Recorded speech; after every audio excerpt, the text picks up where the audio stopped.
మీ ప్రాంతంలో గల్పు వలసలు లేవు, ఇంకా ఏ వలసలు ఉన్నా కానీ గల్పు వలసలు లేవు. మహబూబ్ నగర్ కావచ్చు, నల్గొండ కావచ్చు, ఖమ్మం కావచ్చు. మీరు దయచేసి 50 ఏళ్ళ కన్నీటి కథలు చదవండి అధ్యక్ష. ఇప్పటికి కూడా రోజు ఫోన్లు వస్తాయి మాకు. నిన్ననే రామ్నగర్ వెళ్ళాను. గౌరవనీయ గవర్నర్ బండారు దత్తాత్రేయ గారు బోనాలు ఫంక్షన్ పిలిచి వెళ్తాను అధ్యక్ష. అక్కడ సప్లై చేస్తున్న బాబు కామారెడ్డి అబ్బాయి నవీన్ అని, వాళ్ళ నాన్న 2 సంవత్సరాల నుంచి అడ్రస్ లేట అధ్యక్ష. సౌదీలో లంబాడోళ్ళ బంజారా పిల్లగాడు. ఎవరికి చెప్పాలో తెలియదు, ఎక్కడ ఏడాలో తెలియదు. పెట్టెలల్లో శవాలు, ఇండ్లల్లా ఎక్కడికి వెళ్ళాలి అధ్యక్ష? భార్య ఎన్ని రోజులు ఏడాలి? శవం వచ్చే వరకు ఇంట్లోకి వెళ్ళి బయటికి వెళ్ళరాదు. మనమంటే 12 రోజులు కాగానే కర్మ అయిపోయింది, ఎవరి పనులు వాళ్ళు చేసుకుంటారు. కొడుకు స్కూల్లోకి వస్తే మేము నాన్న శవం ఎప్పుడు వస్తుంది అంటారు. తల్లి బయటికి వెళ్తే నీ కొడుకు శవం ఎప్పుడు వస్తుంది అంటారు. 50 సంవత్సరాల కన్నీటి కథలు అధ్యక్షవి. బొంబాయి అన్నారు, దుబాయ్ అన్నారు, బొగ్గుబాయ్ అన్నారు. పోయినప్పుడల్లా ఎలక్షన్ వచ్చినప్పుడల్లా దుబాయ్కి వెళ్తారు, లేబర్ క్యాంప్లో తిరుగుతారు, మీకున్నామంటారు. మళ్ళీ ఒక్కరు ఉండరు అధ్యక్ష. 15 లక్షల మంది సోదరుడు మదని చెప్పినట్లు ఎవరు అధ్యక్ష? తెలంగాణ బడ్జెట్లో ఎటువంటి అవకాశాలు పొందిన వాళ్ళు, తెలంగాణ ప్రజాకర్షణ పథకాలలో ఎటువంటి బెనిఫిట్ పొందిన వాళ్ళు? 55 డిగ్రీల అధ్యక్ష ఎండలల్లా. కల్లి వీళ్ళ నొగడు, పాస్పోర్ట్ లేదా నొగడు, చిన్న చిన్న నేరాలకు జైళ్ళకు పోతే పలకరించే వాళ్ళు లేడు, న్యాయ సహాయం లేదు. కాబట్టి అధ్యక్ష వాళ్ళ బతుకులు మారాలంటే నేను మొన్న సీఎం గారికి కూడా లెటర్ పెట్టాను అధ్యక్ష. ఎందుకంటే గౌరవనీయ ముఖ్యమంత్రి గారికి నేను చెప్పాను అధ్యక్ష, ముఖ్యమంత్రి గారు ఉన్నప్పుడే కావాలి ఇది. ఎందుకంటే ఆయన ఆలోచన విధానం, సాటి మనుషుల పట్ల స్పందించే విధానం ఏం లేదు అధ్యక్ష. అలా కోరికలు ఏం లేవు. 1000 కోట్ల అధ్యక్ష, 3 లక్షల కోట్ల అధ్యక్ష బడ్జెట్. ఉదయం ముఖ్యమంత్రి గారు అన్నారు విద్యుత్ ప్రాజెక్టులు 8,000 కోట్ల అవినీతి జరిగిందని. అధ్యక్ష నేను అవినీతులకు ఓట్లేదు అధ్యక్ష. నేను ఆ పార్టీ ఈ పార్టీ ఏ పార్టీ లేదు అధ్యక్ష. నాది పేదోడు పార్టీ, లేనోడు పార్టీ, ఏడారిలో ఏడ్చినోడు పార్టీ. 1000 కోట్లు అధ్యక్ష, 1000 కోట్లు పెట్టమంటున్నారు. చచ్చిపోతే 10 లక్షలు తీసుకురావడానికి, ఒక శవం తీసుకురావడానికి ఒక సెల్, ఒక హెల్ప్ లైన్ 1000 కోట్ల అధ్యక్ష. మొన్నగాక మొన్న గౌరవనీయ వ్యవసాయ శాఖ మంత్రి గారు తుమ్మల నాగేశ్వరరావు గారు అన్నారు అధ్యక్ష, 25,672 కోట్ల 8 లక్షల రూపాయలు మొక్క మొలని భూములకు ఇచ్చిండ్రు అధ్యక్ష. ఏం పాపం చేసిండ్రు అధ్యక్ష? కరీంనగర్ నిజామాబాద్ వాళ్ళు ఎక్కడ పుట్టలేదని అధ్యక్ష, ఖమ్మంలో పుట్టలేదనుక. మొన్న ఫోన్ చేసి ఒక అబ్బాయి అంటాడు, అన్న మేము కొడంగల్లో పుట్టినా బాగుండేది అధ్యక్ష అంటాడు. నేనన్నా మేము ఉన్నాము, అభయస్థం మేనిఫెస్టోలో పెట్టారు, ఇంప్లిమెంట్ చేపిస్తాం, గౌరవ ముఖ్యమంత్రి గారిని అడుగుతాం. ముఖ్యంగా దయచేసి ఈ సమస్య అధ్యక్ష, మీరు తండ్రి లాంటి వారు అధ్యక్ష. ఈ సమస్యలు ఎవరు చెప్పారు అధ్యక్ష? కొందరు యూరోప్లో చదువుకున్నారు, కొందరు ఇంగ్లాండ్లో చదువుకున్నారు, కొందరు కోటీశ్వర్లు వచ్చారు సభలు. నేను దుబాయ్లో కార్మికులుగా పనిచేశాను అధ్యక్ష. నాకు తెలుసు అధ్యక్ష నేను ఏం చేసిన అక్కడ. ఎవడు లేడు ఎవడు రాడు, చిన్న తప్పుకు 3 సంవత్సరాలు జైలు ఉంటారు అధ్యక్ష. అడ్వకేట్ దగ్గర కోసమంటే వాళ్ళకి సహాయం లేదు.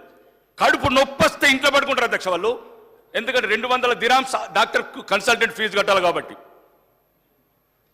దయచేసి అధ్యక్ష మీరు చూడని ఎడారి బతుకుల గురించి ఇక్కడున్న మీ ద్వారా ప్రభుత్వానికి గల్పు వలస కార్మికులకు సంక్షేమం కోసం ఈ బడ్జెట్లో 1000 కోట్లు కేటాయించాలి అధ్యక్ష. సమగ్ర ప్రవాస భారతీయ విధానం ఎన్ఆర్ఎస్ఐ ప్రవేశపెట్టాలి అధ్యక్ష. గల్ఫ్ తదితర దేశాల వలస కార్మికుల సంక్షేమం కోసం గల్ఫ్ బోర్డు ఏర్పాటు చేయాలి అధ్యక్ష. ముఖ్యమంత్రి గారు కూడా చెప్పారు సెప్టెంబర్ 10 లోపల చేస్తానని. గల్ఫ్ మృతుల కుటుంబాలను ఆదుకోవడానికి 10 లక్షల ఎక్స్గ్రేషియా చెల్లించాలి అధ్యక్ష. భారతదేశ విదేశీ వ్యవహారాల మంత్రిశాఖ ముంబైలో విదేశ్ భవన్ ఏర్పాటు చేసింది. ఇదే తరాలో యూఏలోని దుబాయ్ తెలంగాణ ప్రవాసీ భవన్ ఏర్పాటు చేయాలి అధ్యక్ష. రేషన్ కార్డుల నుంచి ఓటర్ లిస్ట్ నుంచి గల్ఫ్ కార్మికుల పేరు తొలగించవద్దు అధ్యక్ష. అన్ని సంక్షేమ పథకాలని గల్ఫ్ కార్మికులకు వర్తింపజేయాలి అధ్యక్ష. జీవిత బీమా, ప్రమాద బీమా, ఆరోగ్య బీమా, పెన్షన్లతో కూడిన సమగ్రమైన సాంఘిక భద్రత సోషల్ సెక్యూరిటీ పథకం ప్రవేశపెట్టాలి అధ్యక్ష. విదేశాల నుండి తిరిగి వచ్చిన వారికి సబ్సిడీతో కూడిన రుణాలు ఇచ్చి స్థానికంగా ఉపాధి అవకాశాలు కల్పించాలి. జైళ్లలో మగ్గుతున్న జైళ్లలో మగ్గుతున్న ఉత్తర తెలంగాణ అమాయక బిడ్డలు లిగలేడి వాళ్ళ అధ్యక్ష ఏళ్ల తెరబడి విదేశాల్లో ఒంటరిగా నివసిస్తున్న తల్లికి దూరమై పల్లెకి దూరమై సంసారానికి దూరమై బిడ్డలకు దూరమై ఉన్న వాళ్ళకి అధ్యక్ష సంవత్సరానికి ఒకసారి రిటర్న్ టికెట్ ఇవ్వాలి అధ్యక్ష. ఇక్కడ 1000 కోట్లు ఉచిత పథకాలను ఇస్తున్నాం అధ్యక్ష. వాళ్ళు 1,80,000 కోట్లు లాస్ట్ 10 సంవత్సరాలు అది పంపించినాయి. వాళ్ళకి ఎందుకు ఇవ్వలేము అధ్యక్ష? కాబట్టి దయచేసి గౌరవనీయ ముఖ్యమంత్రి గారు కూడా 5/7/2024 లెటర్ ఇచ్చాను అధ్యక్ష. ఇది ప్రత్యేకంగా 2 నిమిషాలు అధ్యక్ష. ముఖ్యంగా నేను గ్రామాలకు వెళ్ళినప్పుడు అధ్యక్ష లాస్ట్ 10 ఇయర్లలో బిడ్డ 7 లక్షల కోట్లు అప్పైంది కానీ 7 ఇల్లు రాలేదు బిడ్డ అంటున్నారు అధ్యక్ష. 10 సంవత్సరాల అధ్యక్ష 6 ఒక ఇల్లు రాలేదు అధ్యక్ష. పక్క నియోజకవర్గాలు కొన్ని వేరే జిల్లాలలో 10,000 ఇళ్ళు వచ్చినాయి అధ్యక్ష. ఇప్పుడు మళ్ళీ ఈ బడ్జెట్లో 3,500 వాళ్లకు 3,500 మాకు. అది ఎట్లా వీలైతుంది అధ్యక్ష? 3 సార్లు తిన్నోడికి మళ్ళీ మాతోనే పల్లెం పెట్టుడు, 4 సార్లు తిన్నోడికి మాకే పల్లెంలో పెట్టుడు. మళ్ళీ అధ్యక్ష అది స్థలం ఉన్న వాళ్ళకే లేదు అధ్యక్ష.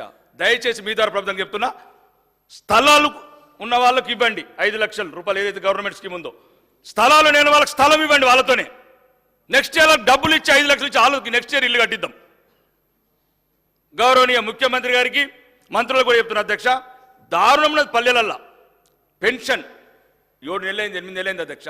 ఒక్క పెన్షన్ ఇవ్వలేదు మేము, ఒక్క రేషన్ కార్డు ఇవ్వలేదు. దయచేసి గౌరవనీయ ముఖ్యమంత్రి గారికి వాళ్ళు అంటున్నారు అధ్యక్ష మా స్కీమ్ల మీద కూడా ఒట్టు పెట్టుకుంటే బాగుండేదని. కాబట్టి దయచేసి సీనియర్ మంత్రులు ఒక్క నిమిషం అన్న, ప్లీజ్ ఒక్క నిమిషం నేనేం చెప్తాను అధ్యక్ష. నేను ఎవ్వరి మీద వ్యక్తిగతంగా విమర్శలకు అవసరం లేదు అధ్యక్ష. నేను ఏ గవర్నమెంట్ని విమర్శించను, ప్రతిపక్షంని విమర్శించను. నాకు కావాల్సింది ప్రజల కన్నీళ్లు తుడిచే నాయకత్వం. నాకు పరిపూర్ణంగా నమ్మకం ఉంది గౌరవనీయ ముఖ్యమంత్రి రేవంత్ రెడ్డి గారి మీద. నిన్న కల్వకుర్తులు అడుగు పెడితే 309 కోట్లు ఇచ్చాడు అధ్యక్ష. నేను కూడా అన్నా ఒక్క నిమిషం అన్నా, ఒక్కసారి ఆర్మూర్లో అడుగు పెట్టన్నా, ఒకసారి నందిపేటలో అడుగు పెట్టు. 50 ఊర్లలో ఒక కాలేజీ లేదు అధ్యక్ష, ఒక డిగ్రీ కాలేజీ లేదు. నేను అన్ని 22 లెటర్లు రాశాను గౌరవనీయ రేవంత్ రెడ్డి గారికి, ముఖ్యమంత్రి గారికి 22 లెటర్లు. ఒక్క నిమిషం దయచేసి ప్లీజ్. ఉత్తమ్ కుమార్ రెడ్డి గారికి మంత్రి గారు రాశాను, సీతక్కకు రాశాను. దయచేసి నేనే అంటున్నా అధ్యక్ష, పేదలకు ఇల్లు అధ్యక్ష 10 సంవత్సరాల అధ్యక్ష 525 ఇల్లు అధ్యక్ష. అందులో 400 సెమీఫినిష్ అధ్యక్ష. 100 ఇల్లు కూడా కంప్లీట్ కాలేదు. అది నేను పుట్టిన ఊర్లో అంకాపురం గ్రామంలో నేను పుట్టిన అధ్యక్ష. నేను ఎలాగానే ఎమ్మెల్యే గెలవగానే అందరూ వచ్చారు. 10 సంవత్సరాల నుంచి ఇల్లు ఉన్నది, 10 సంవత్సరాల నుంచి ఇల్లు 88 ఇల్లు అధ్యక్ష. ఇన్ఛార్జ్ మంత్రి ఇబ్బంది పడు. నేను కూడా రిచ్ అన్నా, నేను ఊరికొక్కరు రిచ్ అనేంత అందరూ పేదవాళ్ళందరూ రిచ్ గారు. 80 సంవత్సరాల వృద్ధులు బస్ స్టాండ్లలో ఇల్లు లేకపోయాడు. నేను మొన్న ఇన్ఛార్జ్ మంత్రి వచ్చి నిజామాబాద్ అడిగాను, సచ్చే ముందు ఇల్లు ఇవ్వండి. రాజకీయాలు ఇటు తిట్టుకున్నాడు అటు తిట్టుకున్నాడు, లక్షల కోట్ల అప్పు తెచ్చుడు, 3 లక్షల కోట్ల బడ్జెట్ తెచ్చుడు. ఎవరికి అధ్యక్ష ఇది? ఉన్నోడు అవుతున్నాడు, లేనోడు అవుతున్నాడు. ఏమడుగుతున్నారు వాళ్ళు? పెన్షన్ అధ్యక్ష. 4 అంతస్తున్నోడు పెన్షన్ వస్తుంది, గుడిసెలు ఉన్నాడు పెన్షన్ రాదు. ఇదేం ప్రభుత్వం అధ్యక్ష? ఎక్కడొక్కసారి మార్చండి అధ్యక్ష. మీ ఆయంలో గౌరవనీయ ముఖ్యమంత్రి గారు మీ ద్వారా చెప్తున్నా అధ్యక్ష, నాకు ఎటువంటి అన్ని లెటర్లు ఇచ్చాను. ఇంటిగ్రేటెడ్ మోడల్ స్కూల్ కూడా నేను అమెరికా వెళ్ళేటప్పుడు ప్రత్యక్షంగా కలిశాను ముఖ్యమంత్రి గారిని. ముఖ్యమంత్రి గారు ఏమన్నాడు? రాకేష్ మీ దగ్గర ల్యాండ్ ఉంది అన్నాడు. రెడీ ఉంది బైసాబ్ అని చెప్పాను మంత్రి గారికి, ముఖ్యమంత్రి గారికి. అమెరికాకి వెళ్ళి వచ్చి నేను ఎయిర్పోర్ట్కి వెళ్ళి ఇంటికి వెళ్ళలేదు అధ్యక్ష. చక్కగా ఎయిర్పోర్ట్ పోయాను, సెక్రటరీ వెళ్ళాను అన్న. వెళ్ళేటప్పుడు ముఖ్యమంత్రి గారు చెప్పారు, ఓఎస్డీ గారు అజిత్ రెడ్డి గారు ఎమ్మెల్యే గారు రిక్వెస్ట్ తీసుకొని కన్సిడర్ చేయని చెప్పాడు. పోగానే అజిత్ రెడ్డి గారు ఏం చెప్పారు అధ్యక్ష? ఎవరో కన్సల్ట్ సెక్రటరీకి ఫోన్ చేసి ముఖ్యమంత్రి గారు ఇచ్చారు, ఏదైతే కొడంగల్తో పాటు ఆర్మూరు కూడా పైలట్ ప్రాజెక్ట్ తీసుకోమని చెప్పారు ముఖ్యమంత్రి గారు.